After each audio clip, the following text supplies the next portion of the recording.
Welcome, Simon Robert French, to the Music You're Missing podcast. How you doing? Good. How are you? I'm doing well. I was telling you, it's actually, if we look back to how I started the first episode, I said, "Oh my God, I've never been able to hang out with someone before the Music You're Missing podcast. It's like we're friends." And then you said something like, "Yeah, I guess." Like it was low key like mean. Did I? Yeah. I Anyways, but the funny part is now we actually are friends, and now you're back on the Music You're Missing podcast. So formally, welcome back, Simon Robert French. Thank you. You're spending the day in Boston with a new friend. Yes, with my best friend. His name is Wolfie. We are best friends. He lives in California.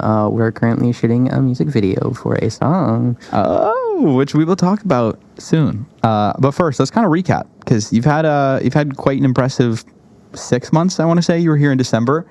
Yeah, that math. Yeah, the math is math. And you were here when Robert's Place had a huge viral moment. And it just kind of like looking back on that, how was that experience for you? Going viral is like really weird and kind of scary. Looking back now, I can say like I'm out of it. Like I haven't really gone viral again, like to that degree since. But I still get engagement, and there's still a lot of people in my comments. But it's really scary to go viral, and you think that you're ready for it when you're like an independent artist that's just like doing whatever you want on TikTok and like making videos. And I was like, if I go viral, I'm going to be so ready for it. And I so was not. Like it just happens, and you don't expect it. It happens when you least expect it, because I did not expect that to go viral. I just, like last time when I said I just wanted to make people cry or feel something or like feel anything at all. Yeah. Like that's all I've ever wanted to do with my music. And then it went viral, and it was really weird. And now, like, on the other side of it, I think I know better now for next time, like, how to, like, handle it. And, like, I didn't sign anything during that time. I didn't get a deal or anything. A lot of people sometimes think that, like, if you go viral, suddenly you're going to have a deal in your hands. Suddenly you're going to have a career. You're going to be, like, the next, like, Billie Eilish or, like, the next huge pop star or anything like that. Yeah. But that's not really the case, especially with, like, the way virality works. It's like a moment, and then it just goes away. It does. I mean, I would argue a little bit that you were able to sustain a solid fan base from it, though. Yeah. And something I think is really impressive is you ended up releasing Robert's Place completely independently. And not only completely independently, but you released it as a voice memo. I did release it as a voice memo. Which is wild, man. And like it got over 1 million streams, which is also wild. It did. It's a voice memo that I recorded at like 3 a.m. on my bed with my little guitar. I had tried to record it for like 3 hours at that point. I was like recording it 3 a.m, the last day I could possibly do it, because I did have help with releasing it, but it's still like independent. Yeah. Because I don't have any like signed deals or anything at the moment, as of when we're filming this. And it was like I had to get it done. It was like 3 a.m, and I was like, okay, I'll do one more take.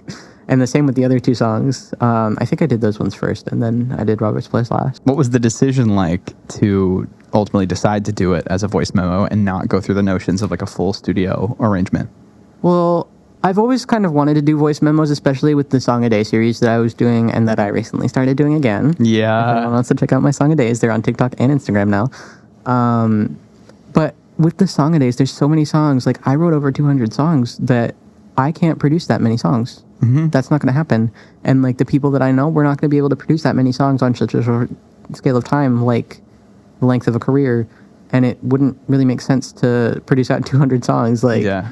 And that's the thing, too. When people do want to get involved, like, they do want you to release, like, ASAP. And they want you to have studio quality released ASAP. And it's like, fucking hard. Yeah, and with Robert's Place, I really wanted to take the time to have, like, a proper release ready and to be, like, very comfortable with the people that I was working with. Mm-hmm. And, like, I think I'd be comfortable working with most, if not all, of the people that have reached out to me about production.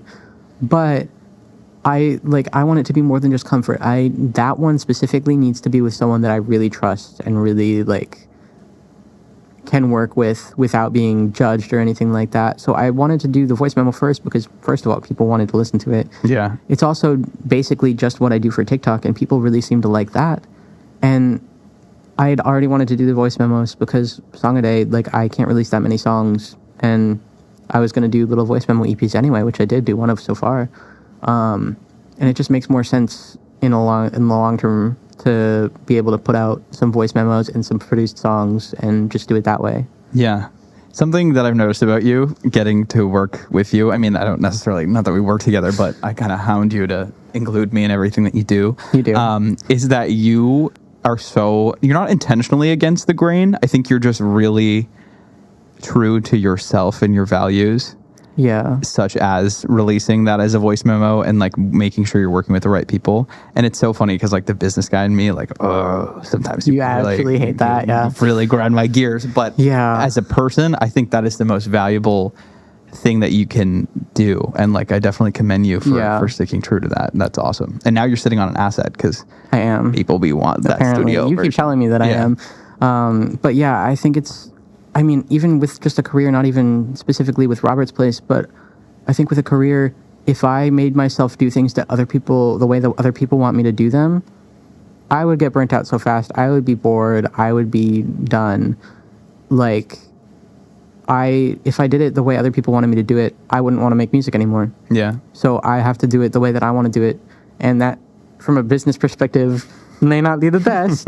And like, maybe I should have signed something right when it went viral, but I really did not feel comfortable doing that, and I didn't think I was in the right place. And now I'm in a better place, and I think I'm more comfortable.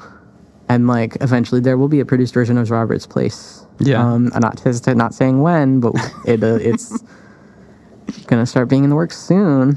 Yeah, I mean, we also need to even understand all of the roles that it takes to get a song out there. Like, there's probably so much you didn't even realize, like, from the distribution process to like the metadata to the rights, all of that stuff. Yeah. And I mean, like, I had an understanding of what it would take, but it really doesn't become like, you can't comprehend it until you're doing it. Yeah. Like, I understood that I would like need to find distribution. I'd need to like get a lawyer. Like, I'd need a producer. I need this, that, whatever. And like management and all of these things. But until you really are like looking into that and really experiencing, like, even just going viral and having all those conversations, you don't really know what you're talking about or like thinking about.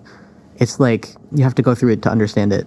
Yeah. Well, I mean, since then you're like an artist now. You are Simon Robert French. And I know before it seemed like you were just starting, and I look back on it now and like, you've been gigging.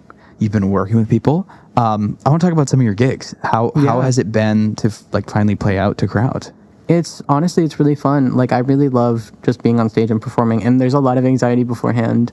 I'm a very anxious person, as like anyone who knows me will say, and Wolfie, who is sitting like 2 yards away, will say I'm a very anxious person. And like, there's a lot of anxiety that goes into it. And I'm like, all week before, I'm like listening to all of my songs, practicing, because I have memory issues and I don't want to forget anything when I'm up there. But then when I'm up there, it goes really smoothly and I really enjoy it. And it's like really nice. Yeah, you headlined, actually. So sorry, you didn't just play. You headlined Music You're Missing's Acoustic Night Out. Mm-hmm. And yeah, I mean, obviously I'd never seen you play. So when we got you on there, I was like, yeah, it'll probably be fine. It'll probably He's good on TikTok. It'll probably translate to the TikTok. stage. And yeah, you had really great stage presence. Like, I love, especially in an environment where it's like an acoustic set, I love when the artist is so engaging with the crowd. Mm-hmm. And I loved hearing the stories behind the songs. Well, you kind of told me to do that. Well, yeah. I will say, you did tell me to do that. But then I prepared and I was like ready to do it. But yeah, I mean, I will practice like what I say between songs. Like, even before I like went viral, I would practice as if I was having a gig, and pretend that I was on stage. And that might be like silly, but like, I used to do that. And like, I practice for podcast interviews like this. We've talked about that before.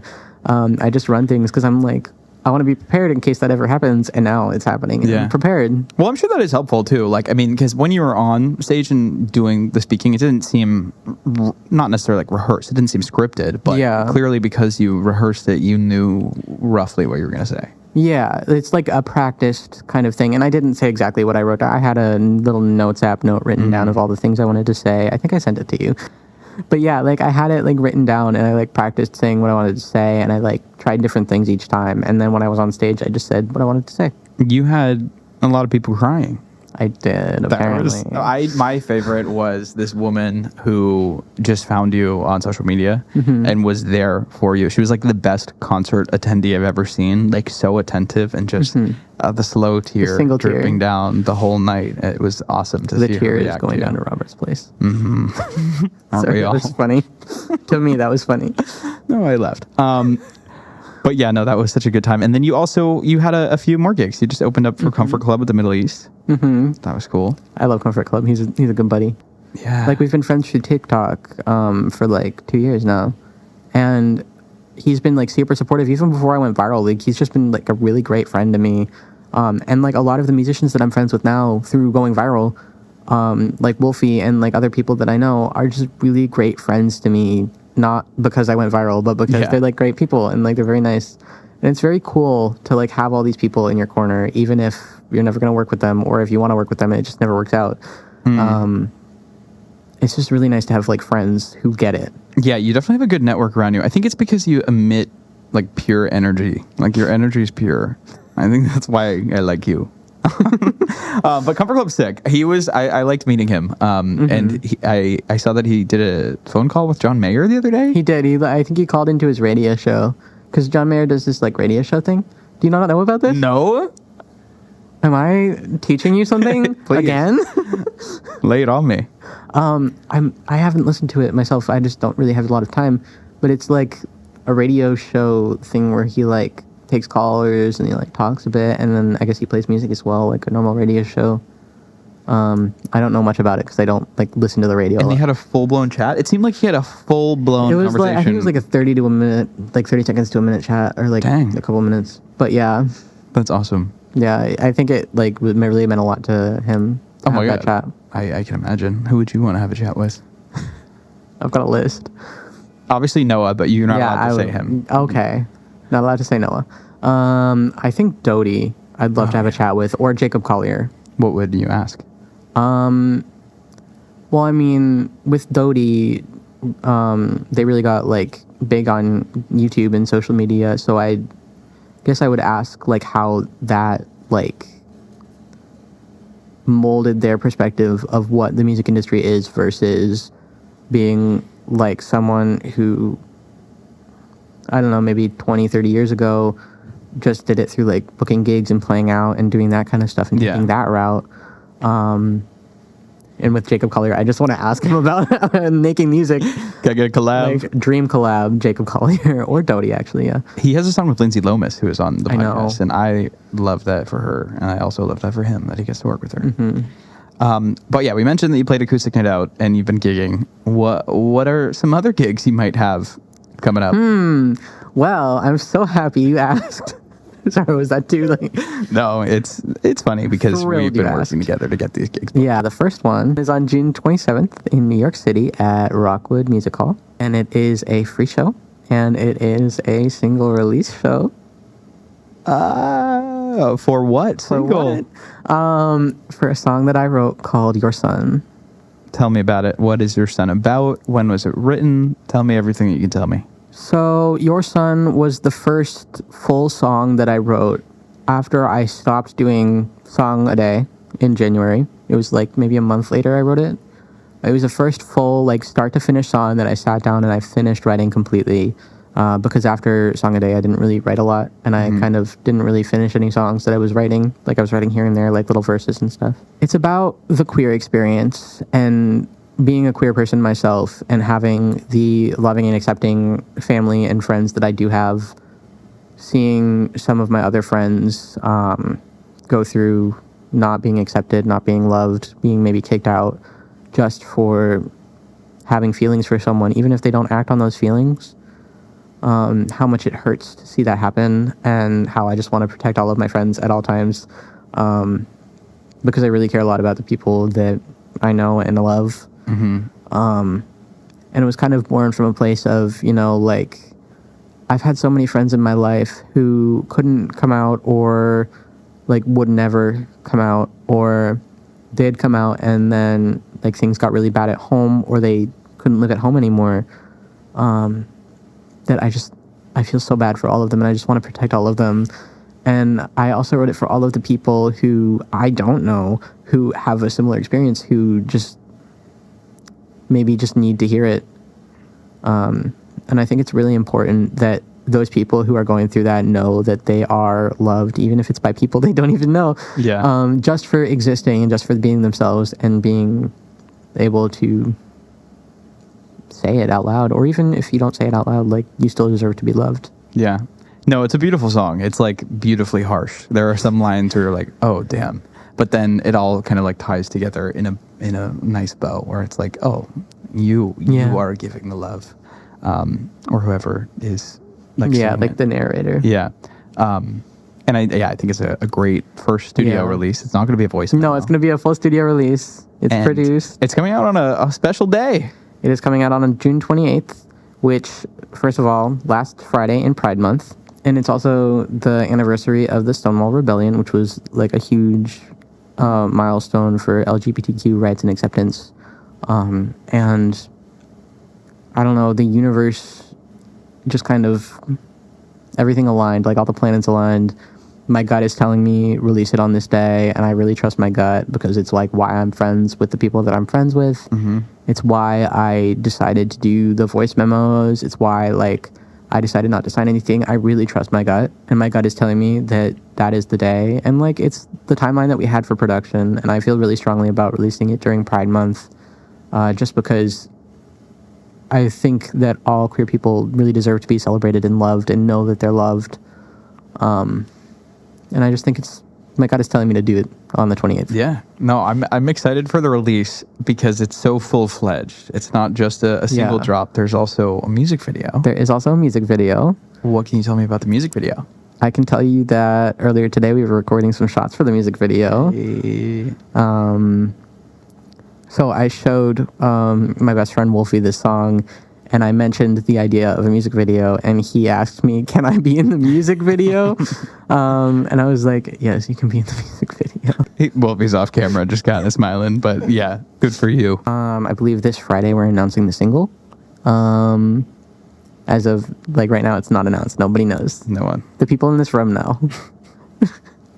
And, like, several other people, because I can't keep my mouth shut. I know. How excited are you to finally announce that? Like, I can imagine you're probably really stressing. Not even stressing. Like, you're probably just so excited and eager to get to the date. I'm so excited to not have to keep it a secret anymore, because I'm so bad at keeping secrets. I will yap about everything. Like, I got the master like last week, and I started sending it around to all of my friends. Like, Wolfie heard it, you heard it, like everyone heard it, and like it's a song and it sounds really good, and like I'm really happy with it and the production and everything, and like I don't know, it's just magic. Yeah. And you designed the cover art too. I designed the cover art. I mean, the whole thing, I just am excited for you because it's like I remember we had a conversation about the whole like label whatever situation, and I remember being like, yeah, no, I think you just gotta like actually release an independent release, so you know all the little, not even the little parts, but the exciting parts of like getting the art done and like running it by your friends and like the date and the announced date and all that stuff. So it's really exciting to see that you are now experiencing that, and I can't wait for it to like come out. Yeah, I'm really excited. I'm really happy with how it came out. I was like asking all my friends about the cover art, and like when we were working on the production, my producer, his name is Alex. He is one of my very best friends in the whole wide world, right up there with Wolfie. But he's like such a sweet person. Like, he's very talented. He went to Berkeley, and he's like such a talented producer. And I sent him like the song, and he did like a first pass demo, and I was like, okay. And like I did send him Robert's Place, and we've been working on like ideas for that, and like the rough demo that he sent for that.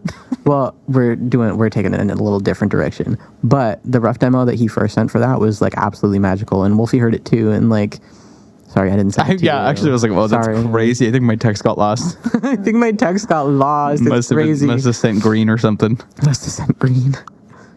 Maybe I'll send the next one if we get another one soon. No, but that's awesome. But like, yeah, he's so talented, and he's like, I really feel like waiting to find the right fit for production was very important, not just to this song, but for like the next stuff that we're working on, because it's not just Robert's Place. We're working on other stuff too. We got to work on multiple things at a time. But like, I don't know, I just feel really comfortable working with him, and like he's a very great person, and like, I don't know, it feels good to have someone that you feel safe with to help you make your art be what it is. And he did a fantastic job on Your Son, and like I'm so excited for people to hear it and hear how talented he is. Sorry, I'm gonna like talk for like 5 hours about how talented Alex is. But yeah, like I'm so excited. Yeah, I know. It must be a really cool feeling to hear your voice in a fully produced song for the first time. Yeah, it's so weird because like I've heard myself in voice memos, and like I've made my own silly little GarageBand demos before and like Logic demos. Haven't we all?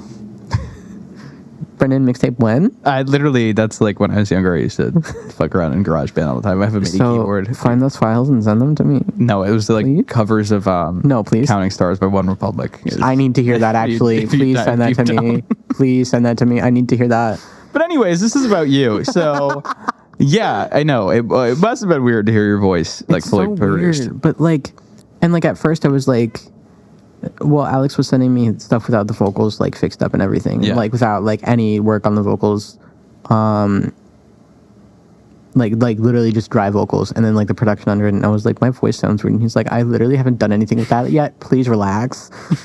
Alex is so patient. Like I'm very like anxious and like worried that things won't be perfect, and he did a very good job with making sure that I wasn't like that the whole time.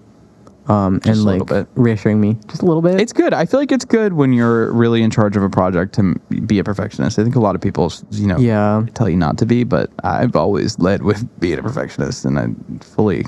Yeah, and I mean, like, I kind of took a step back from being like hyper perfectionist about it, because like I still do like 10 takes of my song a day songs. Like this time around, I'm still doing like multiple takes just to get like one that I don't totally hate. But like. Before, I would take, like, last time that I was doing Song a Day, when it was the, like, 200-day streak, whatever, like, around the time that Robert's Place went viral, I was spending, like, 4 hours trying to get a video just to be perfect. Okay, yeah, that's a little, like, actually. I take back what I said. No, it would normally be, like, an hour, but, like, if I was having a really bad day and I was, like, really tired, it would take me a long time to get a take that I didn't, like, mess something up or, like, not know how to play the guitar right. And I mean, like... I haven't even gone over an hour this time. Like, it's been maybe like 5 to 10 takes each time. And I'm being a lot better about it, and being a lot better about giving myself grace. But like, I am a perfectionist, so like it's still there, but like having the people that kind of talk you back from that and are like, it's okay if it's not 100% perfect, nothing is perfect, like you'll be fine. Yeah. No, I guess there's certain things where you can be a perfectionist about. But I mean, I also think it comes with having this experience now. Like, I mean, like it's kind of your job now. The more you do it, the easier it becomes. So you're making the moves. I am. That being said, what inspired you to go back to doing the song a day again? Well, a lot of my friends are doing like writing a song every day right now, like on TikTok. And several of them are people that I only met after going viral. And like they all started doing it. Like, I don't know if it's because of me or if like someone did it because of me and then someone else did it because of them and then someone else did it because of them and then they're doing it because of someone else. But I'd like to think that I helped inspire people. But yeah, I saw all my friends doing it and I kind of felt like I was missing out, and I'm only just getting back into writing more consistently again. Like, I've been writing songs. Like, I wrote Your Son. There's several other songs that I've written. I post them to friends only on TikTok. So if you're a TikTok friend of mine, you can go see all of my little songs.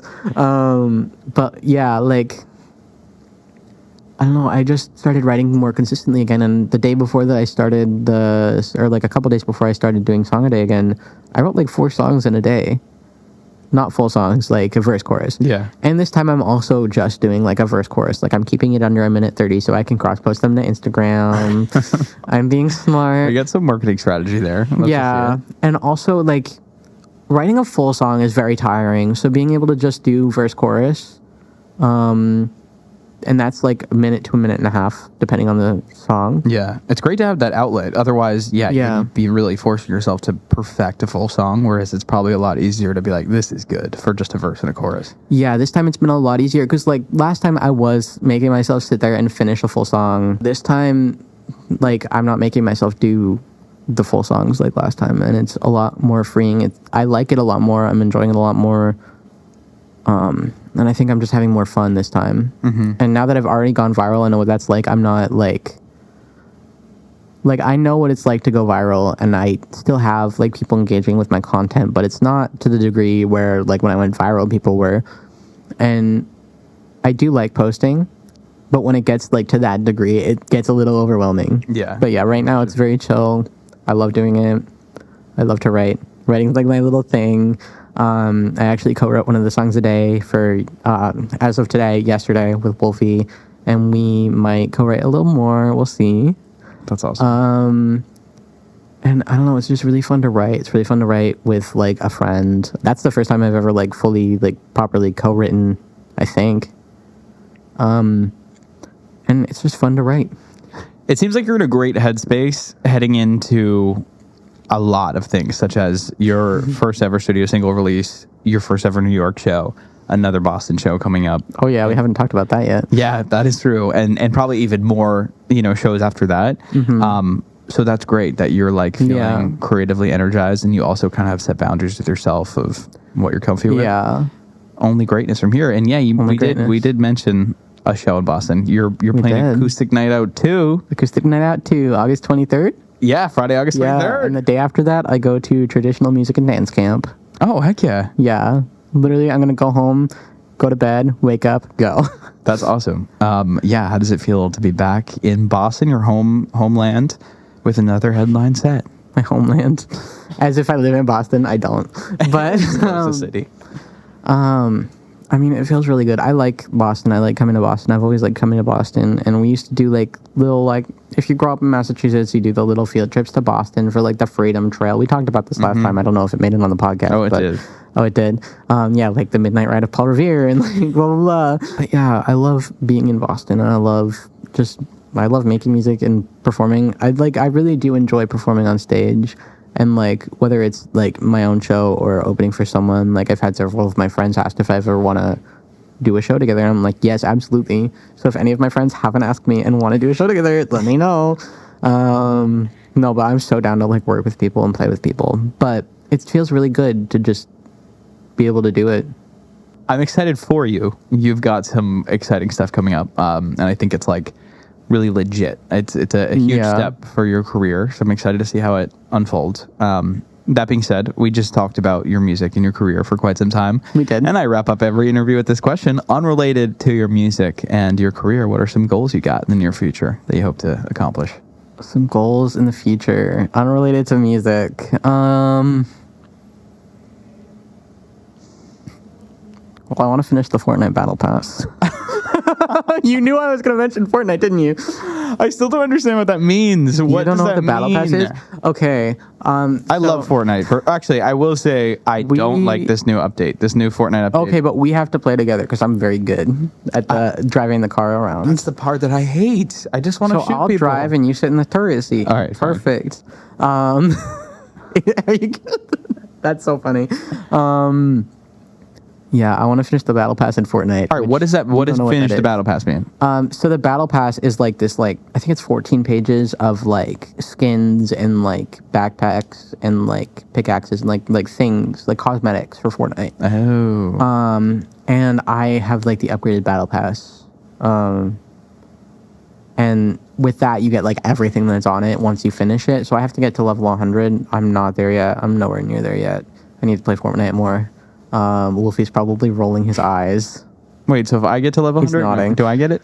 Or do I gotta buy something first? If you get to level 100, you might have enough V-Bucks to buy the upgraded Battle Pass. I got default skin, man. I get made fun of for it. I know you do. I make fun of you for it. I make fun of you for it. But yeah, I mean, I want to finish the Fortnite Battle Pass. I just want to spend more time with my friends. Because, like, I don't really do that a lot. And I feel like it would be just better to spend time with people. And yeah. so just sit in my room writing songs. Well, Simon Robert French, thank you so much for coming on the Music You're Missing podcast for a second time. Yeah, it felt like a FaceTime. I will see Just you. like us talking. I'm a little bit more crazy on the phone. I'm semi reserved here. A lot. If it's sending you a voice memo, beware. Yikes. No, not yikes, actually. I send worse ones.